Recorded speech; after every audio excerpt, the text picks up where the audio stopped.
The evening of June the 1st, 2001, the Nepalese royal family gather for a party. 3 generations of royalty and their closest friends are looking forward to a relaxed, informal evening. The host is Crown Prince Dipendra. Among his guests are his parents, the King and Queen of Nepal, the Queen Mother and his cousins. There is Dipendra's younger sister, Princess Shruti, and his younger brother, Prince Nirajan. Altogether, the exclusive royal guests number 22. But within little more than 1 hour from their arrival, most of these people will be lying dead or wounded in the bloodiest slaying of any royal family ever recorded. It was an act so horrific that it plunged the country into mourning, spawned a host of conspiracy theories, and eventually resulted in the political turmoil which shook Nepal in the spring of 2006.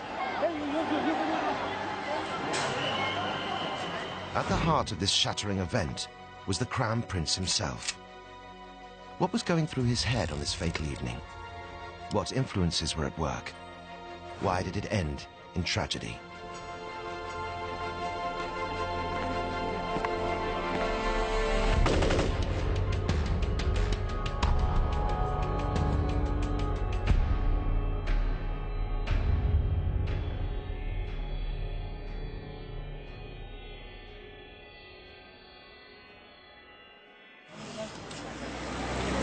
The party, being hosted by Prince Dipendra, the Crown Prince of Nepal, is part of a family tradition in which they all try to meet up twice a month. It's 3 minutes to 8 and all of Dipendra's immediate family are present, except for his uncle, Gyanendra. Darshan. Nice to see you. What can I fix you? Well, I think a cook would be lovely. Oh, great. His younger sister, Princess Shruti, has arrived with her husband, Kumar. The first and the third Fridays, there would be family gatherings. Just a little bit of ice. And it was just like a normal Friday, a dinner party. And the Crown Prince was there serving drinks to everyone. And Kumar? One of these? Just a small one. All right, coming up right away. Help yourself to some nibbles. Sure. There's an open buffet later on. Invitations to these gatherings are usually arranged at the last minute. But Dipendra's cousin remembers that the Crown Prince had wanted to know several days in advance if she would attend. This one else for you. He said, will you be there? Should I say you will be there? And that was the only unusual thing. Of course, I didn't think much about it until after the whole incident was over. And I started to wonder then, I mean, if it was all planned. Just excuse me for a few moments, right? Dipendra has an important member of the family to go and collect. She is the matriarch of the dynasty, the Queen Mother.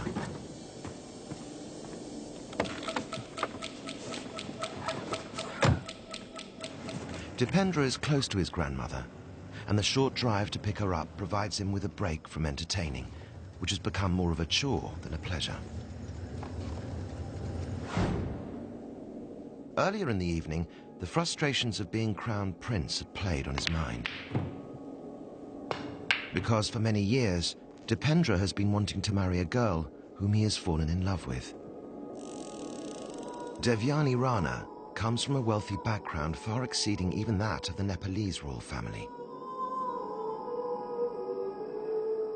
Devyani is the great-granddaughter of the last Rana Prime Minister of Nepal, who wielded more power than the monarchy, and a man not fondly remembered by the Queen's family. Devyani's mother comes from an extremely rich and influential Indian family.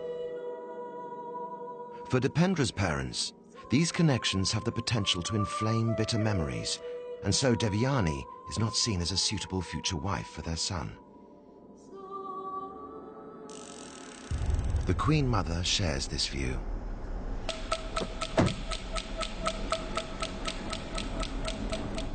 Has everybody arrived already? All except Father. He's working again over in the office.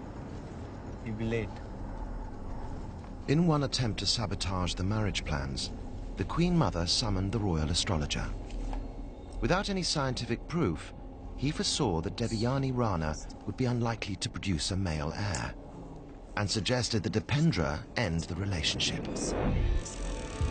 He had no such intention. They're waiting for you. Oh, lovely. I'll meet them there in the annex. It can get a little noisy with your young ones in the pavilion.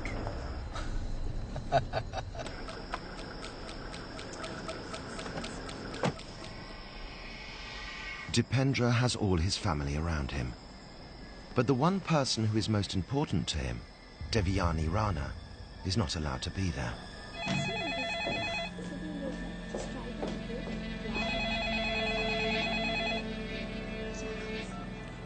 Hello? It's me. Oh, well, that's a surprise. I'm already getting ready to go out. What do you mean going out? Sanjay and Shilpa, dinner, remember? Anyway, let me know what time you'll be along, yeah? I can't just come and... Okay, fine, just take your time. Just let me know what time you'll come, Of course I can't.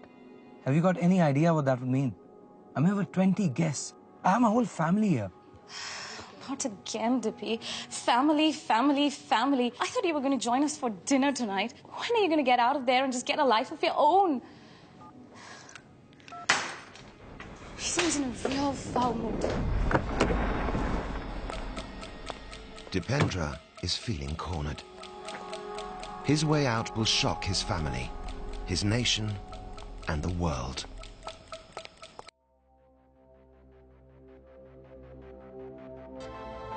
There you go. There's your... Prince Dipendra, the Crown Prince of Nepal, is entertaining his closest family at his residence within the royal palace. Of all his relations, Dipendra is closest to his cousin, Paras. Ah, there you are. What do you want? Paras lives above the law. His hit-and-run driving once killed 2 motorists.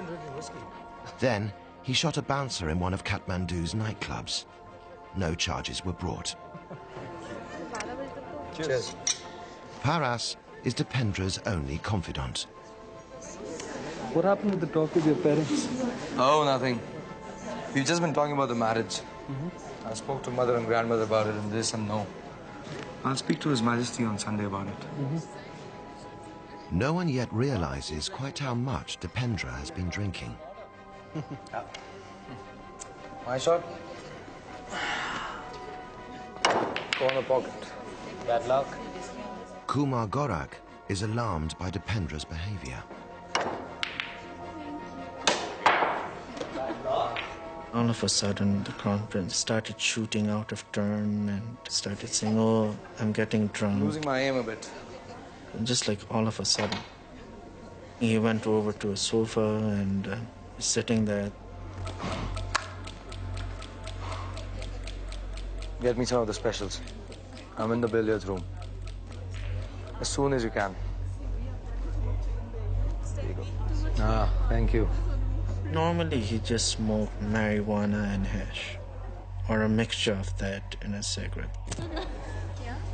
Although Dipendra is 29 years old, it is not considered proper for him even to smoke a cigarette in front of his parents or elders. But this evening, Dipendra will abandon all inhibitions. Most of the guests are unaware of Dipendra's condition.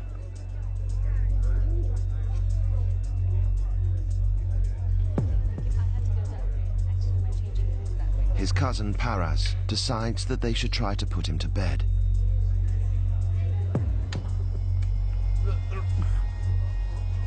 I'm fine. Carried him on the shoulders across like this. And I was at the back because his legs were dragging. Dipendra appears to be incapacitated. But when Paras asks for his gun belt, Dipendra's reply sounds coherent, and Kumar begins to wonder if it's all been an act. Better just take it easy, okay? I'll take your gun belt off. I'm not wearing one today. It came across pretty clear to me when he said, "No, I'm not carrying anything today." There was no slurring or dragging of speech, as one would normally speak when one would be drunk. In hindsight, it appears that maybe he wasn't really drunk as he made himself out to be. As Paras leaves Dipendra's joints, he spots an open drawer. Better remove these. Why bother? At the party, Dipendra's departure hasn't gone unnoticed.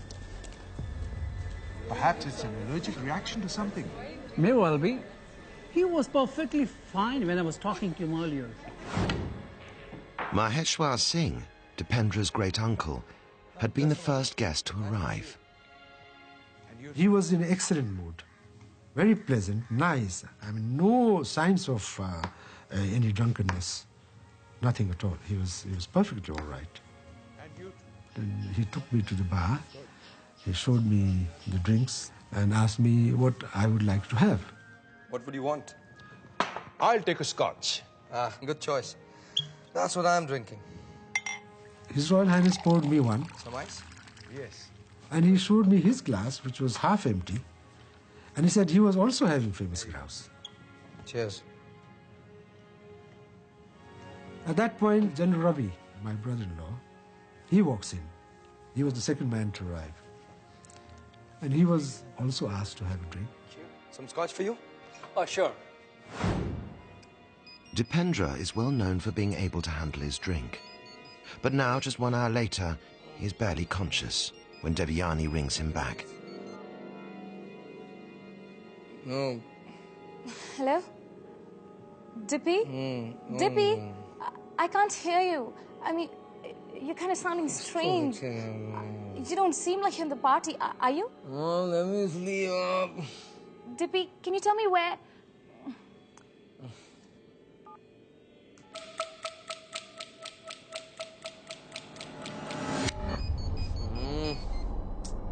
Dipendra's unanswered calls go automatically to the palace security office. ADC office? Hi, this is Devyani Rana. I've been talking to the Crown Prince on phone, but he doesn't sound very well. You know, his voice was kind of slurred. Can you just please do me a favor? Can you just go and check on him and let me know if he's all right? I will send someone up to see him right away.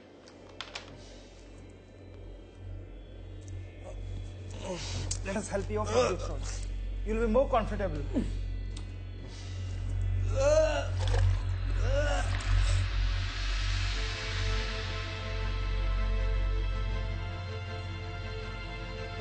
In the annex room next door to the party, the king joins the queen and the queen mother, who are having drinks with the older ladies. Perfect timing. We were just getting ready to make a toast to the Queen Mother. Ladies. Excuse me, Your Highness. The Crown Prince has been taken to his bed. He's not well. 2 orderlies are taking care of him. I think it may be the drink, Your Highness. All right. Thank you. Please excuse us. I think we'll go and join the fray now. Yes. Come.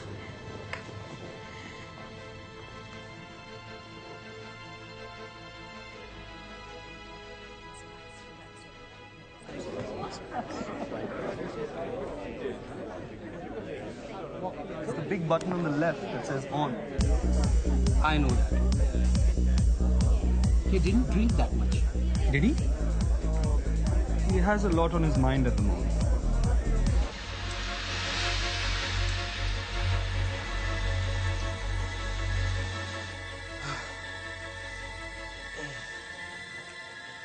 It's okay. I'll be fine. You can both go back to your rooms and get some sleep.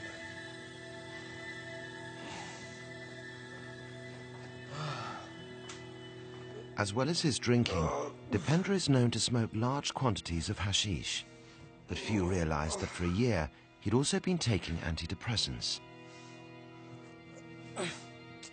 Doctors have been alerted to Dipendra's inability to respond well to stress, his lack of exercise, fluctuating body weight, and a fear of growing prematurely old.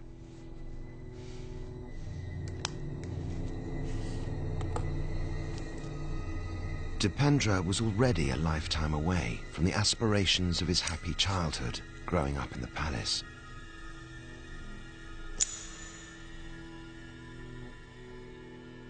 I knew His Royal Highness the Crown Prince from very young, when he was 5 years old. And he was one of the most charming and outgoing person. He was bright.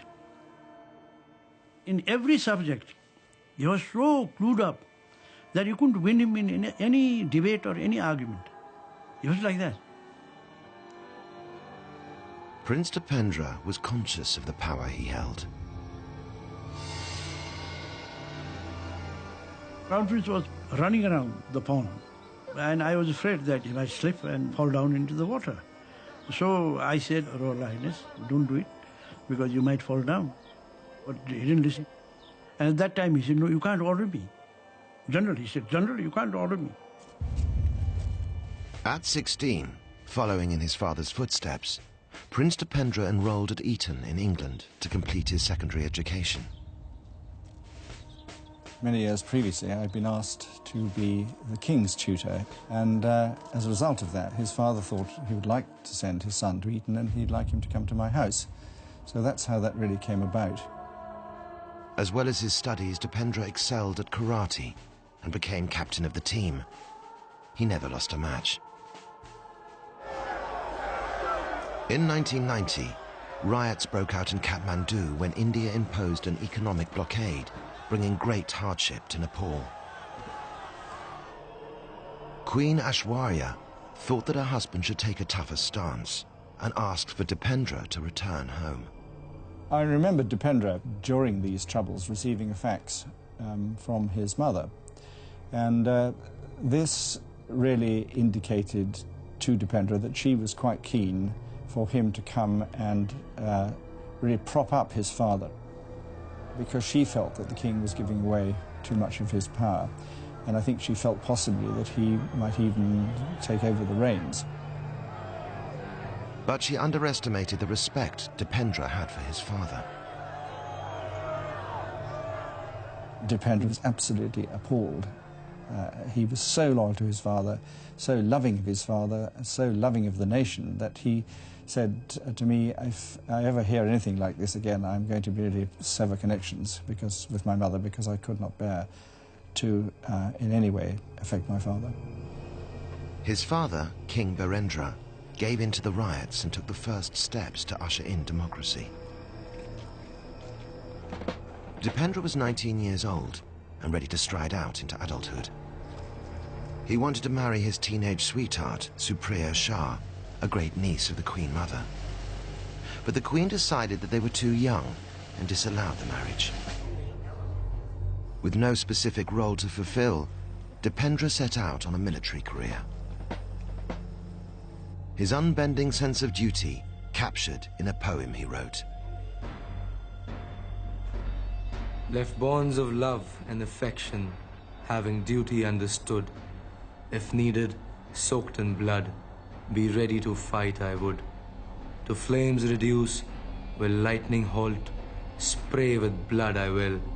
On this uniform, the country's vermilion, shake this earth I will.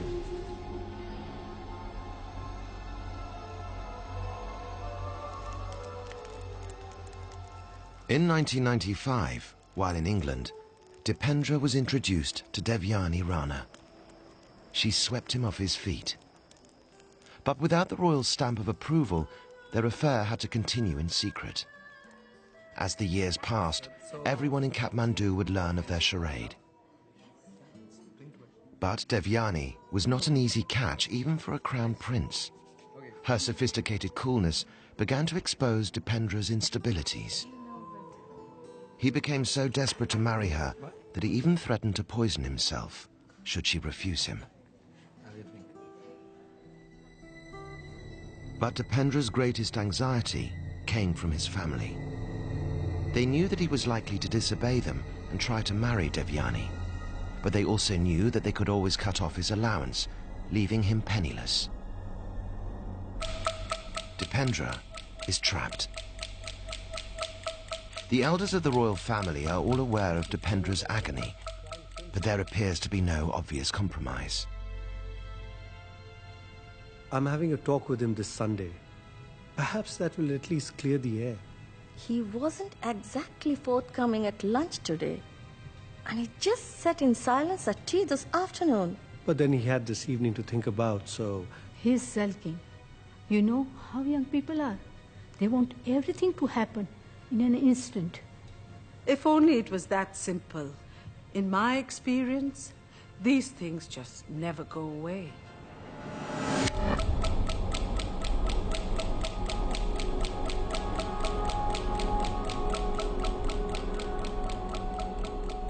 Hi. I tried to call you. Where are you, Dippy? You don't pick up my phone. I know. They told me you were resting, but I didn't believe them. You know I don't like it when it gets this way. It worries me. It bothers me, Dippy. Why are you doing this to yourself? Okay. I think I'm off to sleep now. So I'll say good night. We'll talk tomorrow.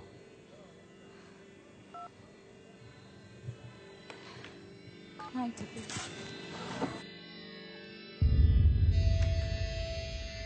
Dipendra has one other passion: guns. He was given his first pistol on his 8th birthday and has collected them ever since. He has access to the palace armory and keeps his own collection in his room. He is an excellent shot, better than any of his guards. It would be very correct to say that he was obsessed with the weapon. He wanted to excel on everything what he did. As well as enjoying computer gunfights, Dipendra even designed the perfect gun. And the royal family and palace staff are used to hearing him practicing or shooting birds in the palace grounds at night. Gunfire is a sound that no one takes any notice of anymore.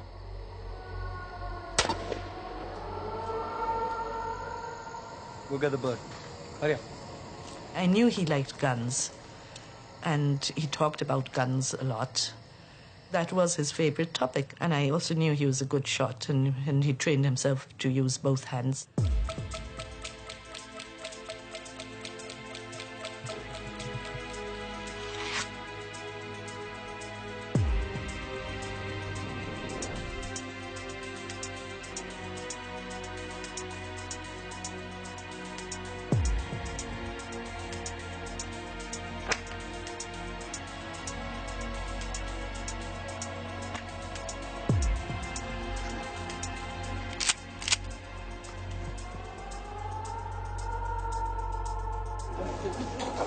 At 8:45 p.m, the king leaves the Queen Mother's annex and joins the party in the billiard room.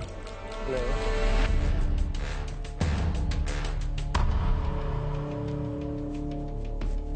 How are you? Oh, very well.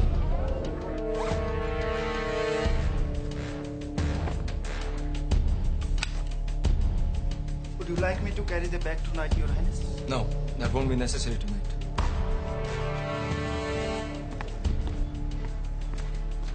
For the Nepalese royal family, time is running out.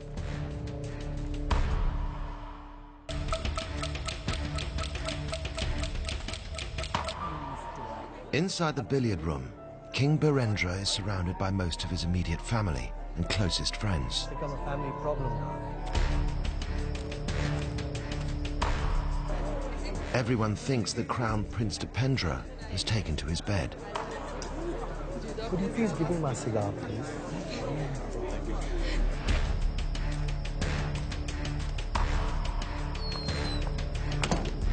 But you know, the one with the motorcycle chase? I like that much better.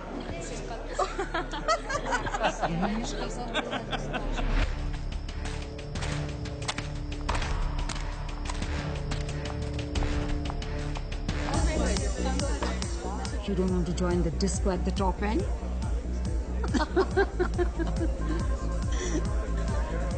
Someone is trying to ring.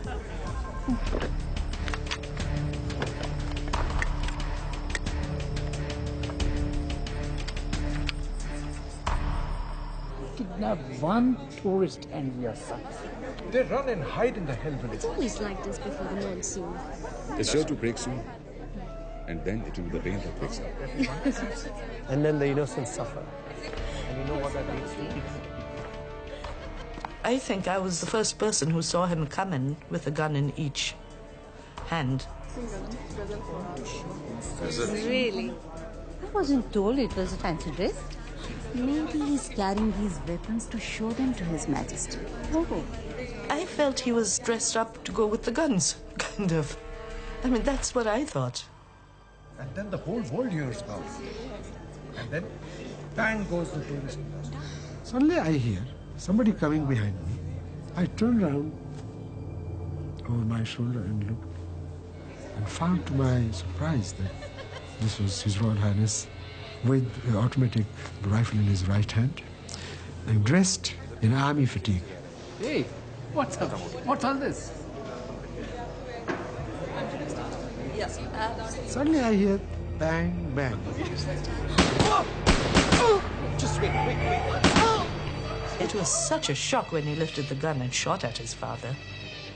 And his father took 2 or 3 bullets. What have you done?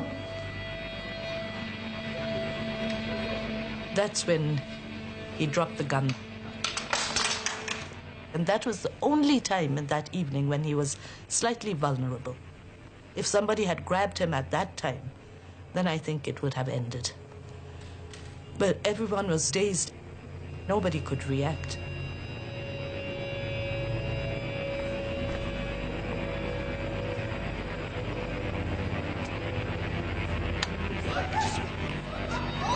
Captain Rajiv Shahi, a trained military doctor, tries to stem the flow of blood with his jacket.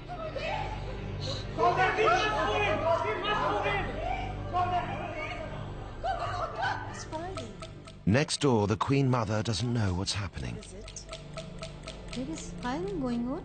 Oh, it's him again, shooting cats and crows. But anyway... Dipendra returns the shotgun to the bag and selects a pistol and an M16 automatic machine gun.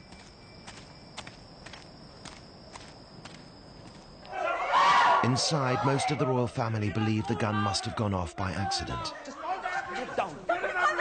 No one is prepared when Dipendra re-enters the room.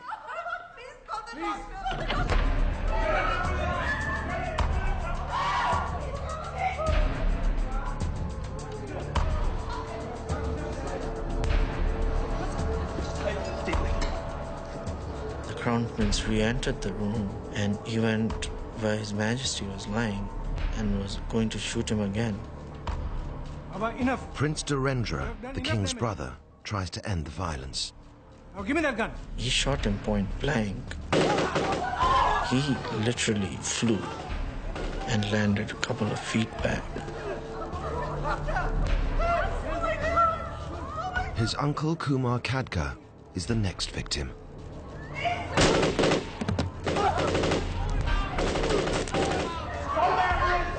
His wife, Princess Sharada, runs to his side. I watched him kill Princess Sharada. It was horrible. I've never, ever had to live through anything this horrible. It was as if he knew exactly who he was shooting at, you know, it was so focused and just going boom, boom. Just 1 year earlier, at his 29th birthday party, after the eldest had left, Dipendra had vowed that he would allow no one to obstruct his marriage plans. You are either for me or against me. Anyone not in favor of my plans or what I want to do can leave now. I mean what I say. I'll kill anyone, any of you, if you so much as stand in my way. It was a threat no one could take seriously until his younger sister, Princess Shruti, who was pregnant at the time, spoke out against him. You cannot talk to your own family like this. It's not about threats. How can you be so selfish? And what do you know about marriage anyway? I know!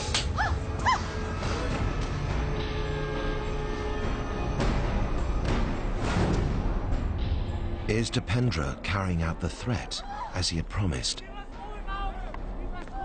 everyone would try to reason with them as to why he would be marrying this girl, or why he should continue the traditions of the family. All of them were targeted, I believe. Kumar becomes the next victim. When our eyes met, I thought for a second maybe he was hesitating. But then the next thing I know, I had been hit. What was that? Better check it out right away. At first, the security staff are alerted by shouts coming from Dipendra's residence. Dipendra's younger sister, Princess Shruti, now lies within his sights. And he aimed at my wife. He shot her. And I actually felt her strength give way. Kumar believes his time is up. He was out there spraying bullets like a madman. Sir, I've been here shot. All units, immediately. Emergency. Only now does the palace security realize there's a crisis. Maheshwar Singh takes a chance and runs for cover to the far end of the room. Actually, I pretended as if I was hit, or, you know, I purposely played that, yes. That was the whole idea. His brother-in-law, Rabbi Shamshir, follows him.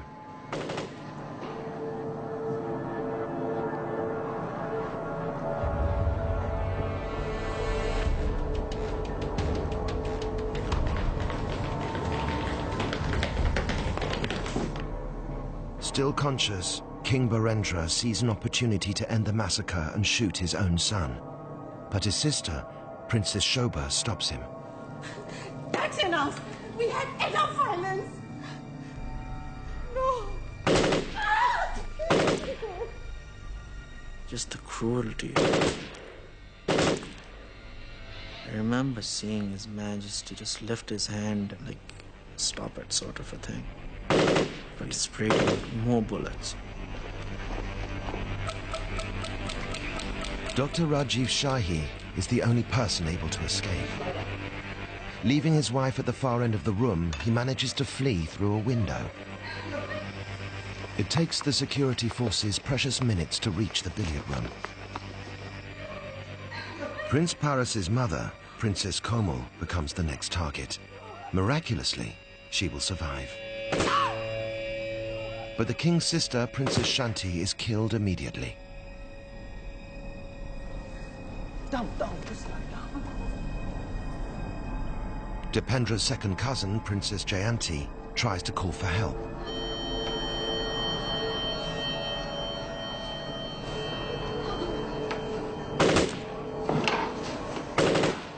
Still, it gives me the creeps when I remember his face. He really looked exactly like the Terminator 2. Absolutely expressionless, but very concentrated. And it's his look that frightened me more, actually, than being shot at.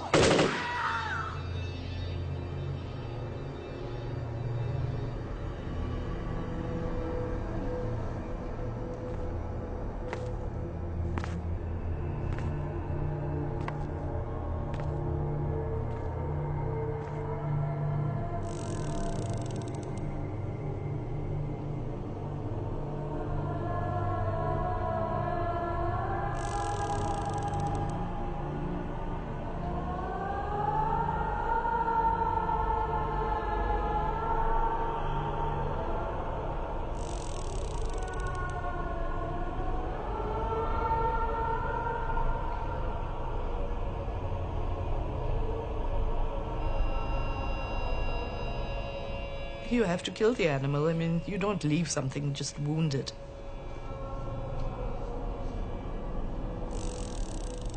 I think because the blood went all over my face and my head, I think he thought he had killed me also.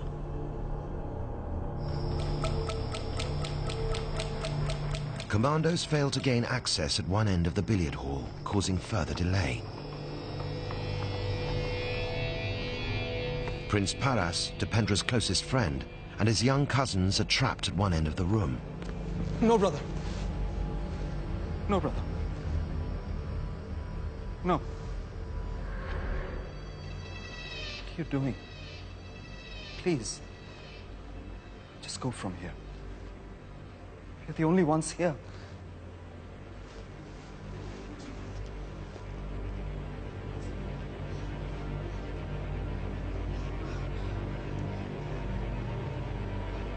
No. No, please.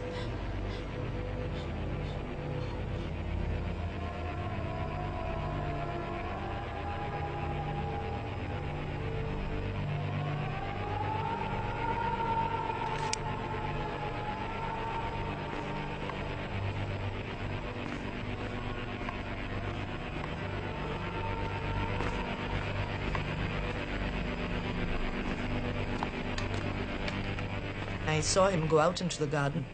Then I saw the Queen go after him. Stop. Please And stop. then I saw Nirajan rushing after her too. Don't I go even called out to after Isa, him. don't.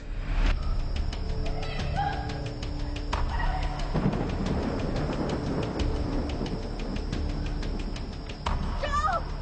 The Queen and Dipendra's younger brother, Prince Nirajan, try to confront him.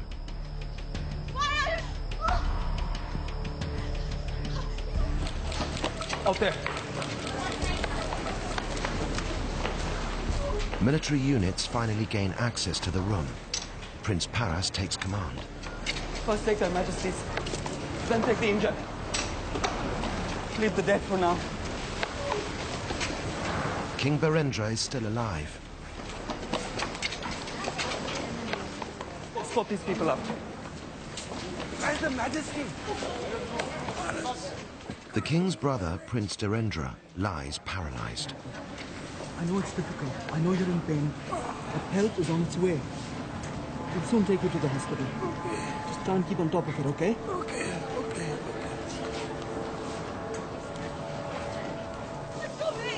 You are my son! Why are you doing this? Why? Brother! Brother, that's enough, brother! No!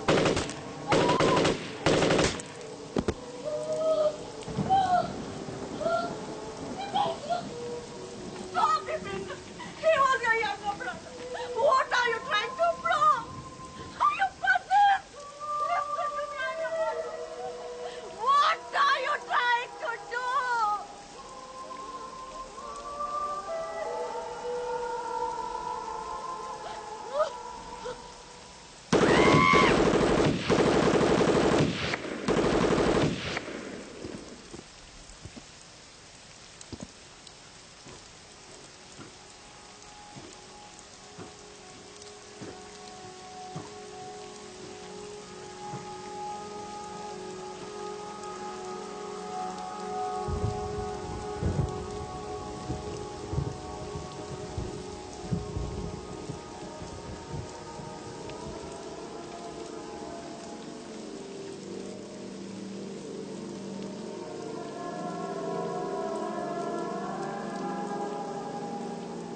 Left bonds of love and affection, having duty understood.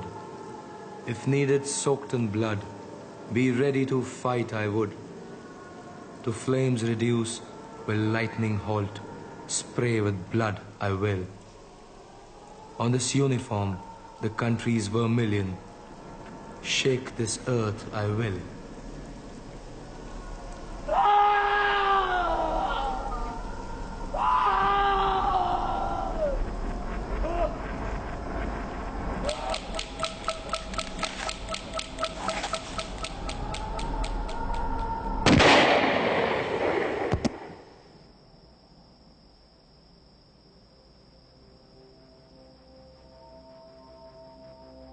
A single bullet to the side of his head brings Crown Prince Dipendra to the ground and an end to the violence. 13 members of the Nepalese royal family now lie dead or wounded. He shot himself! He shot himself! What about Her Majesty and Prince Nirajan? Prince Nirajan's been shot. And so has the Queen.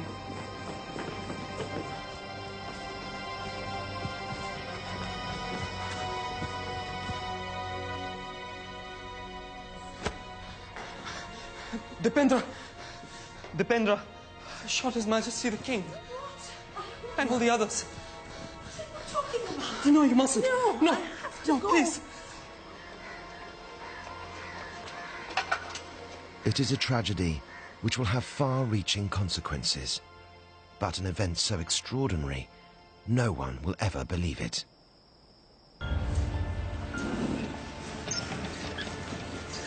King Birendra is rushed to the military hospital in Kathmandu. Although he has multiple wounds, he is still alive, but only just. Quickly, quickly, bring him in here, quickly. This way, come. Get some more oxygen, quick. He's lost a lot of blood. This is not looking good. What's your reading? King Birendra was the nicest, kindest person I've ever met in my life. Check his pulse. In Nepal, they say he is a reincarnation of Vishnu, and I think he really was. I'm afraid there's no hope. At 9:15 p.m., King Birendra is pronounced dead. The lifeless bodies of Queen Aishwarya and Prince Narayan are delivered to the trauma ward. Princess Shruti died within minutes of her arrival. She was only 25 and left behind 2 daughters. I did see them carry my wife's body away from the trauma room, I guess, to the moratorium. I've lost somebody I was going to spend the rest of my life with. And for my daughters especially, they have lost a mother. Kumar Khadga and Princess Sharada, Princess Shanti and Princess Jayanti were all declared dead on arrival. The king's brother, Dhirendra, was soon to die in hospital.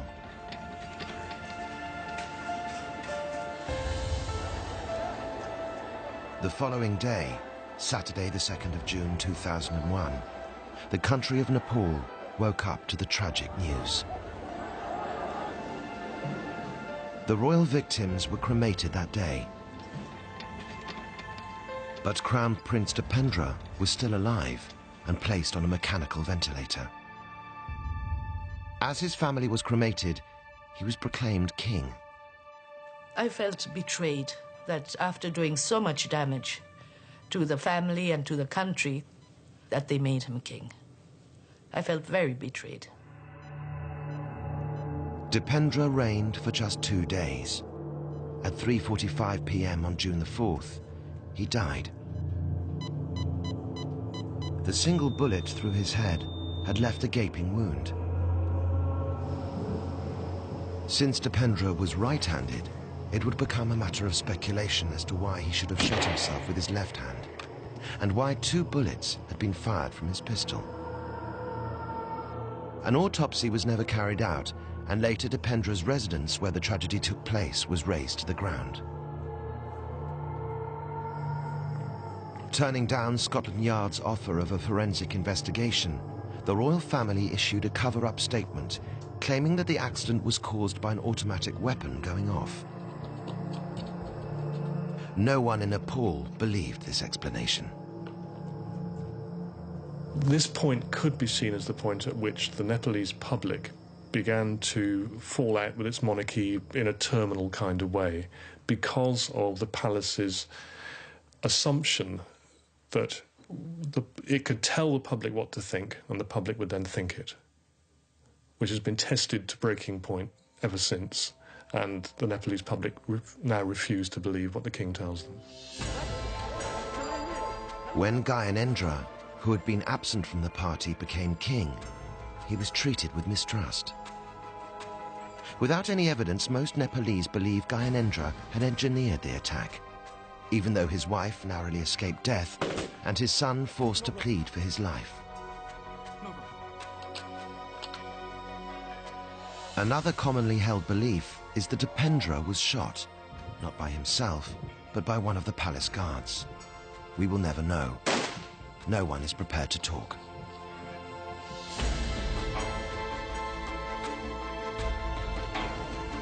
In either event, The evidence does not point at a conspiracy, but to a personal catastrophe, which would weaken the monarchy and strengthen the march to democracy. I've never, ever had to live through anything this horrible. But the thing is, I'm glad I was there. If I hadn't seen it with my own eyes, I might have been like the rest of the people of Nepal, found it impossible to believe.